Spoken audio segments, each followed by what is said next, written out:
Discuss ചെയ്യാൻ പോകുന്നത് ക്യാപിറ്റലൈസേഷൻ്റെ types ആണ്. മെയിൻലി നമുക്ക് രണ്ടായിട്ട് ക്ലാസിഫൈ ചെയ്യാൻ പറ്റും. ഒന്ന് ഓവർ ക്യാപിറ്റലൈസേഷനും രണ്ട് അണ്ടർ ക്യാപിറ്റലൈസേഷനും.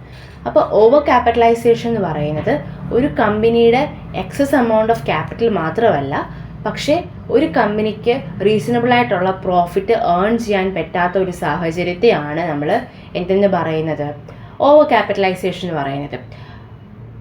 ഓവർ ക്യാപിറ്റലൈസേഷൻ്റെ കോസസ് പലതരമുണ്ട്. ഒന്നാമത്തെ കോസസ് എന്ന് പറയുമ്പം raising the excess amount of capital.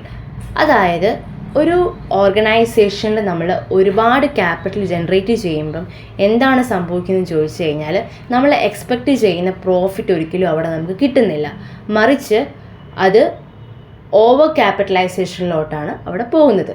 രണ്ടാമത്തെ പോയിന്റ് എന്ന് പറയുമ്പം പ്രമോഷൻ ഡ്യൂറിങ് ഇൻഫ്ലേഷൻ പീരീഡിൽ നമ്മൾ ഒരുപാട് പ്രൊമോഷണൽ ആക്ടിവിറ്റീസ് കണ്ടക്ട് ചെയ്യാറുണ്ട്.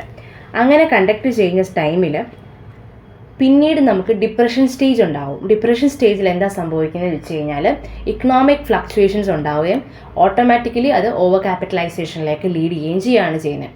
ഇനി മൂന്നാമത്തെ പോയിന്റ് എന്ന് പറയുമ്പം ഹ്യൂജ് പ്രൊമോഷണൽ എക്സ്പെൻസസ്.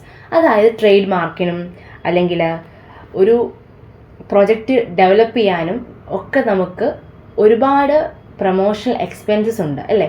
അപ്പം ഇതെല്ലാം നമ്മൾ ജനറേറ്റ് ചെയ്യുന്ന ടൈമിൽ എന്ത് സംഭവിക്കും, ഓട്ടോമാറ്റിക്കലി അല്ലെങ്കിൽ സ്വാഭാവികമായിട്ടും ഓവർ ക്യാപിറ്റലൈസേഷൻ അവിടെ സംഭവിക്കുന്നത്. അതായത് ട്രേഡ് മാർക്ക് അല്ലെങ്കിൽ ഒരു പ്രൊജക്റ്റ് ഡെവലപ്പ് ചെയ്യാനും എല്ലാം നമുക്ക് ഫണ്ട് വേണം.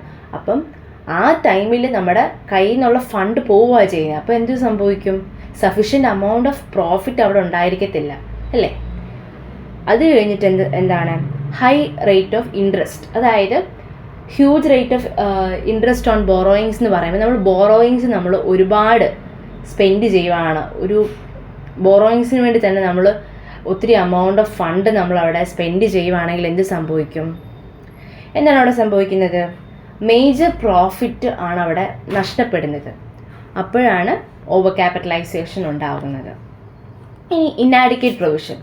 അതായത് ഇന്നാഡിക്വേറ്റ് പ്രൊവിഷൻ ഇൻ ഡിപ്രീസിയേഷൻ. അതായത് നമ്മൾ പ്ലാന്റ് ആൻഡ് മെഷീനറി ഒക്കെ വാങ്ങിക്കുന്ന സമയത്ത് ഡിപ്രീസിയേഷന് അല്ലെങ്കിൽ റിപ്പയർസ്, മെയിൻ്റനൻസ്, റീപ്ലേസ്മെൻ്റ് ഒക്കെ ഇന്നാഡിക്വേറ്റ് ആകുമ്പോഴും ഈ ഓവർ ക്യാപിറ്റലൈസേഷൻ സംഭവിക്കാം. ഇനി ലാസ്റ്റ് വൺ എന്ന് പറയുമ്പോൾ liberal dividend policy and taxation.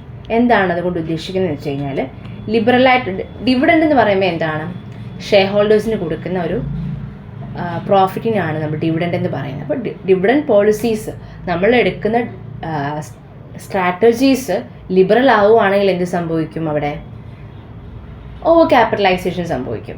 So അത്രയാണ് ഇന്നത്തെ ടോപ്പിക്ക്. Thank you all.